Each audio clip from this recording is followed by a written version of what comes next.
안녕하십니까. 정확한 분석으로 시대 흐름을 읽어드리는 와이타임스 정세 분석의 추국일입니다. 중국이 화들짝 놀랄 일이 드디어 벌어졌습니다. 미국이 지난 7월 달에 괌에서 중국이 군사기지화해가지고 점령 중인 남중국해의 인공섬에 대한 점령 훈련을 실시했기 때문입니다. 이런 사실은 미국의 경제 전문 매체인데요. 포브스가 지난 9일자, 그러니까 현지 시각인데 한국 시간의 10일입니다. 보도하면서 세상에 알려졌습니다. 포브스에 이 글을 기고한 사람은 데이비드 에익스라는 사람인데요. 군사 전문가입니다.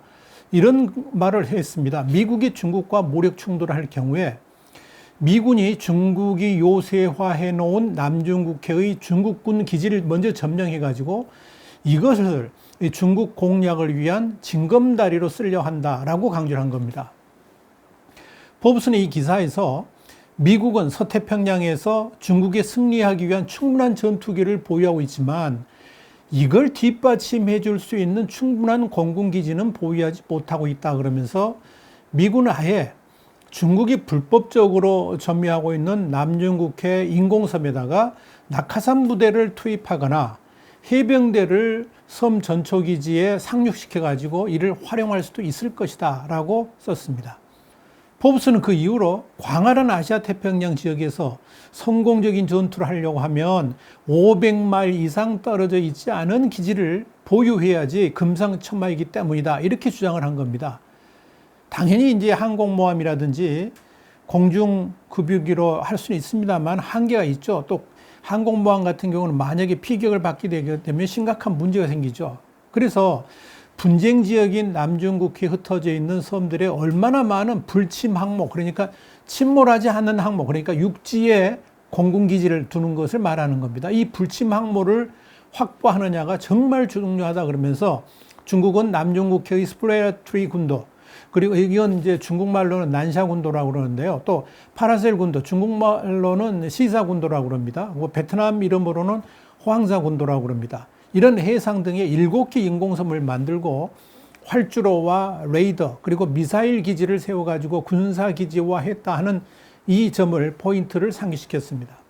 포브스는 이어서 중국이 이 남동부 해안을 따라서 이런 인공섬들의 공군기지라든지 전투기를 분산 배치해가지고 미국의 미사일과 전투기의 공격으로부터 방어하려고 하는 전략을 쓰고 있다 그러면서 미국은 일본의 오키나와 가데나 기지나 또 괌 기지가 보유하고 있기는 하지만 어디까지나 제대로 된 전투를 하는 데는 한계가 있다라고 지적을 했습니다.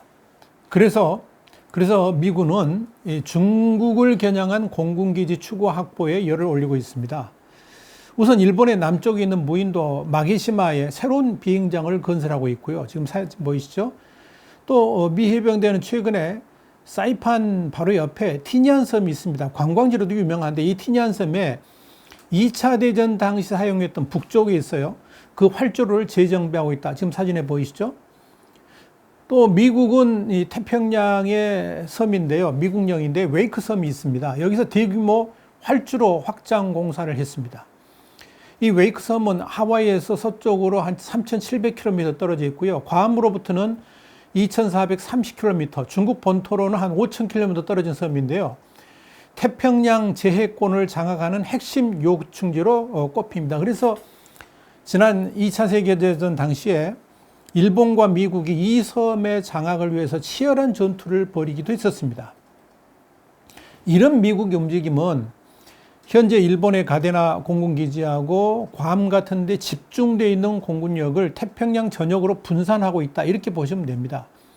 이런 분산 전략은 중국이나 북한이 미국을 공격할 경우에 괌이나 하와이 등으로 집중할 수밖에 없기 때문에 이런 공격 포인트를 분산하려고 하는 의도를 가지고 있습니다. 문제는 이들 섬 또한 남중국해로부터 1600km 이상 떨어져 있습니다. 1000마일 이상 떨어져 있죠. 전투기들이 남중국해의 작전 지역으로 바로 투입되기에는 무리가 있다는 거죠. 이 전투기의 작전 반경인 500마일, 그러니까 800km를 감안한다 그러면 마게시마라든지 티니안 기지 역시 문제가 있습니다. 결국 미국과 중국 사이에 정면 충돌을 함으로 인해 가지고 전투가 벌어지게 되면 남중국해의 제공권을 누가 장악하느냐가 아주 중요한 승부처가 되는데, 이 때문에 미국은 남중국해로부터 500마일 이내에 기지를 만들고 또 이를 통해서 전투기를 공급하려고 하는 구상을 하고 있다라고 포브스는 전한 겁니다.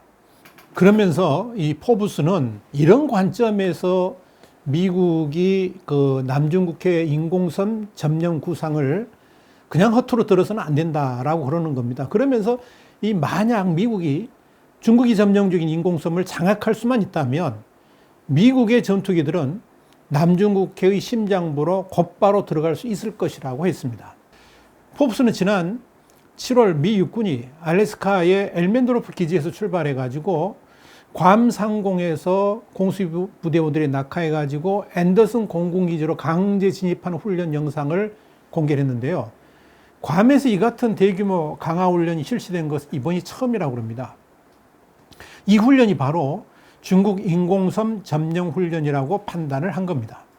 포브스는 더불어서 중국이 인공섬의 추가적인 병력과 장비 배치를 통해서 요새화하고 있다고 그러면서 중국 남중국해의 전초기지를 점령하는 것은 쉽지 않을 것이라고 생각하기 때문에 이 점령 작전은 아마도 2차 대전 당시에 태평양에서 일어난 피비린내 나는 전투처럼 될 수도 있다라고도 그랬습니다. 그럼에도 중국이 점유한 인공섬에 대한 점령은 중국의 남중국해 전략을 뒷받침하는 핵심 인프라를 해체하는 것이다.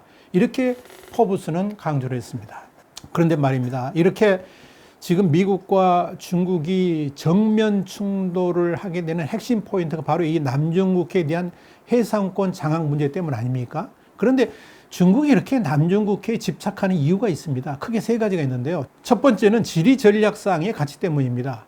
그러니까 중국이 남중국해에 집착하는 것은 뭐냐? 이 남중국해 해상교통로, 이걸 SLOC라고 그러는데요. 이 SLOC와 에너지 자원 때문이라는 겁니다.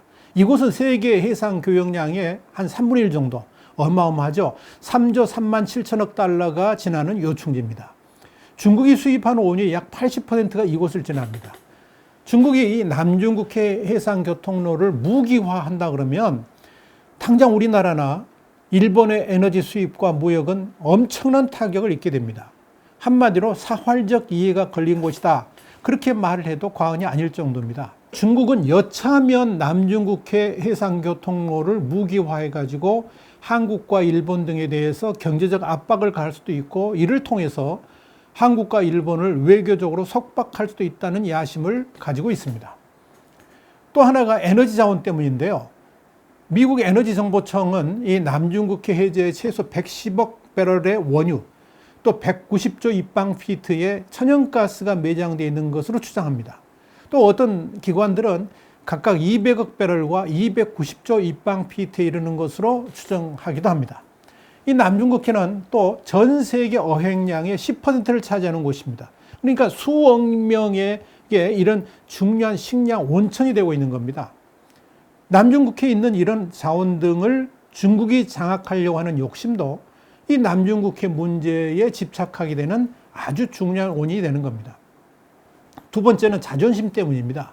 중국이 주장하는 이 남중국해의 해양 경계선, 이걸 구단선이라고 그러는데, 이 장제석이라고 부르죠. 이 장제스의 11단선에서 유래한 겁니다. 이건 중화팽창주의의 모든 구상이 담겨 있는데요. 1927년에 제작된 중화국치지도라는 게 있습니다. 지금 사진에 보이시죠? 이 중화국치지도, 여기서 국치가 뭐냐면 나라가 수치를 당했다 그럴 때 국치입니다. 아주 중요한 의미를 담고 있는 지도인데요. 1938년에 중국 초등학교 검정교과서용으로 안에 들어갈 정도로 굉장히 의미가 있습니다.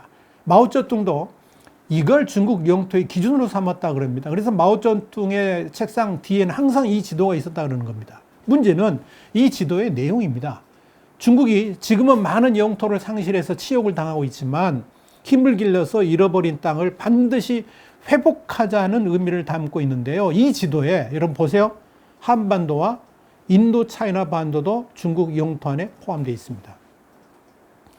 중국은 일단 외교적 문제를 고려해가지고 이런 사실을 묻어두고 있습니다만은, 그럼에도 불구하고 이 구단선 안에는 둥사군도, 파라셀제도, 중사군도, 여기 이제 스카보로 암초도 들어 있습니다. 그리고 스프레드리 군도 같은 것들이 다 들어가 있는 겁니다. 이런 관점에서 남중국해는 중국의 자존심이 걸려있는 문제라고 그들은 생각합니다. 다시 말해서 남중국해를 포함하는 중국의 구단선은 화려한 중화제국의 부활을 준비하는 출발점이고 그 마지막은 1927년에 제정된 영토의 회복이 종착점입니다. 그런 관점에서 시진핑 주석이 한국은 한때 중국의 영토였다는 말을 그런 식으로 표현한 겁니다. 우리가 잘 알아들어야 됩니다. 중국은 국제법이 규정하고 있는 무해 통항, 아무런 해를 받지도 않고 통행할 수 있다. 이런 무해 통항도 무시를 하고 있습니다. 국제법과 국제 관행이 휘지로 변한다 그러면 서해는 물론이고 동해의 영유권마저도 위협받을 수 있다는 것을 잘 알아야 됩니다. 한국과 중국은 서해에서의 배타적 경제수역, 이의지를 아직도 확정하지 못하고 있다는 점을 결코 잊어서는 안 됩니다. 하여튼 이런 관점에서 남중국해 문제는 중국의 자존심이 걸려 있어서 결코 물러서지 않으려고 하고 있는 것이고 미국 입장에서는 남중국해에 대한 중국의 불법 점유를 그대로 두게 되면 한국을 비롯한 우방국들의 직접적인 피해는 물론이고 이를 발판으로 태평양까지 해상 영토를 확장하려고 하는 중국의 야욕을 살려줄 수 있다라고 판단을 하고 있는 겁니다. 세 번째는 이런 연장선상에 말씀드린 건데 태평양의 제해권 문제입니다. 중국의 궁극적 목적은 남중국해를 넘어서 태평양에 대한 제해권을 확보하는 겁니다. 남중국해는 이를 위한 발판이 되는 거죠. 이미 이를 위한 준비 작업을 중국은 하고 있습니다. 중국이 이 동중국해에 이어서 남중국해도 방공식별구역 카디즈를 선포할 준비를 하고 있다는 겁니다. 홍콩에 있는 신문인데요. 사우스 차이나 모닝 포스트, SCMP라고 그러는데 이 사우스 차이나 모닝 포스트가 지난 6월 1일 날 보도를 했는데요. 내용은 이런 겁니다. 중국이 2010년부터 남중국해 카디즈를 선포하는 계획을 논의해왔고 여기에는 중국과 동남아 국가들이 영유권 분쟁을 벌이고 있는 파라사일 군도, 중국명으로는 시사군도라고 그러죠. 스프레툴리 군도, 중국명으로는 난샤 군도라고 그럽니다. 이걸 포함해가지고 대만이 실효 점유하고 있는 프라타스 군도, 대만명으로는 둥사 군도라고 그럽니다. 이게 다 포함되어 있다는 겁니다. 이 선포가 이루어지면 그야말로 이 남중국해 해상 장악을 위한 치열한 외교전과 분쟁도 시작될 겁니다. 당연히 이 대만도 이 선안에 포함되겠죠. 이걸 발판으로 중국은 서태평양에서의 해상권 장악은 물론이고 공중권까지 독차지하면서 이를 발판으로 미국과 정면 대결하려고 하는 야심을 표출할 것이다 하는 이야기입니다. 그래서 이 남중국해에 전운이 감돈다라고 말하고 있는 것이고 미국이 여기에 대응을 하고 있는 겁니다. 이런 중국의 야심을 미국이 이미 읽고 전면전을 준비하고 있다 보시면 됩니다. 미국은 이미 지난 2018년 7월 30일 날 미국 군대는 서태평양에서 작은 섬들을 치워버린 경험이 매우 많다는 걸 얘기해 주고 싶다 그러면서 우리가 2차 세계대전에서 고립된 작은 섬들을 정복한 경험이 많다는 건 사실이다. 이는 우리가 이전에 수행한 미군의 핵심 역량이다라고 강조를 한 바 있습니다. 누가 그랬느냐? 바로 미합동참모본부의 케네스 맥킨지 중장이 그런 말을 했습니다. 그의 주장이 지금 현실화되고 있는 겁니다. 미국은 태평양에서의 중국 억지력을 강화하기 위해서 상원 군사위는 태평양 억지구상이라고 이름을 붙였는데요. 이 계획에 내년도 회계 연도에 14억 달러, 우리나라 돈으로 1조 1천억 정도 됩니다. 그리고 2022년 회계 연도까지 2년간 총 60억 달러, 한 7조 2천억 원 정도 되는데 이런 예산을 승인했습니다. 하원 군사위도 인도태평양 안심구상이라고 이름을 붙였는데요. 우선 35억 8천만 달러의 예산을 승인했습니다. 인도태평양 지역에서 미 군사력을 대폭 늘리고 연합 군사훈련을 강화해가지고 또 군사 장비를 또 재배치하는 이런 대대적 계획의 첫 번째 단계로 수행하겠다는 겁니다. 상하원은 각자의 국방수권법을 통과시킨 다음에 나중에 이제 협의를 거쳐서 최종안을 만들게 됩니다. 미국의 강력한 의지가 엿보이는 대목입니다. 외교적으로도 미국은 강경합니다. 폼페이오 장관이 지난 7월 13일 날 미국 시간인데요. 중국이 남중국해에서 해양자원의 권리를 주장하는 것과 관련해 가지고 이건 불법이다라고 간주한다 이렇게 밝혔습니다. 그러면서 대중압박 수위를 높였습니다. 결론이 이런 겁니다. 중국의 남중국해 영유권 주장은 불법이라고 미국이 공식적으로 선언한 겁니다. 폼페이오 장관이 이어서 그것들을 통제하기 위한 불량배 활동이라고 그랬는데 이게 중국군 활동을 그렇게 말한 겁니다. 이 불량배 활동과 마찬가지라는 것을 우리는 분명히 한다 그러면서 세계는 중국이 남중국해를 자신들의 해상 제국으로 여기는 것을 허용하지 않을 것이라고 밝혔습니다. 그런데 말입니다. 지난 5일 날 홍콩의 사우스 차이나 모닝 포스트 SCMP가 흥미로운 보도를 했습니다. 도널드 트럼프 미국 대통령이 오는 11월 대통령 선거에서 자신의 재선 가능성을 높이기 위해서 중국과 국지전을 벌일 가능성이 있다, 이런 보도를 한 겁니다. 중국 해군 장교 출신인 왕윤페이 군사고문의 칼럼을 인용해서 보도를 했는데요. 많은 해상 분쟁 지역 중 가장 유력한 미국의 습격 대상은 스카보로 섬이라고 그랬습니다. 이 포브스지가 언급한 바로 그 남중국해 인공섬에 대한 미국의 점령 계획과 이것 때문에 미중 간 충돌을 이 신문에서도 주장을 한 겁니다. 이 스카보로 섬은 필리핀에서 가장 큰 섬인데 루손에서 서쪽으로 222km, 120해리 정도 떨어진 곳인데요. 모래톱 암초입니다. 필리핀과 중국은 이 섬에 대한 영유권 다툼을 벌이고 있습니다. 미군은 필리핀 주둔 당시에 이곳을 사격장으로 활용한 바도 있습니다. 지금은 중국의 통제를 받고 있는데요. 이 섬은 분쟁 중인 스프레툴리 군도, 그러니까 난사 군대에 있는 7개의 중국이 구축한 인공섬과는 달리 이 암초에는 인공 구조물이 없습니다. 앞으로 또 할지 모르겠습니다. 근데 왕 군사고문은 스카보로 섬에는 주둔 병력이 없어가지고 미중 외교 활동으로 번질 가능성 상대적으로 적다 그러면서 미군도 단지 사격 훈련 재개를 명분으로 중국에 모욕을 주려는 정도일지도 모른다라고 주장을 했습니다. 그런데 여기서 우리가 좀 주목해 봐야 될 것은 지난 3일날 로드리고 두테르테 필리핀 대통령이 필리핀은 남중국해에서 타국과의 합동 해상훈련에 더 이상 참가하지 않을 것이라고 말한 적이 있는데요.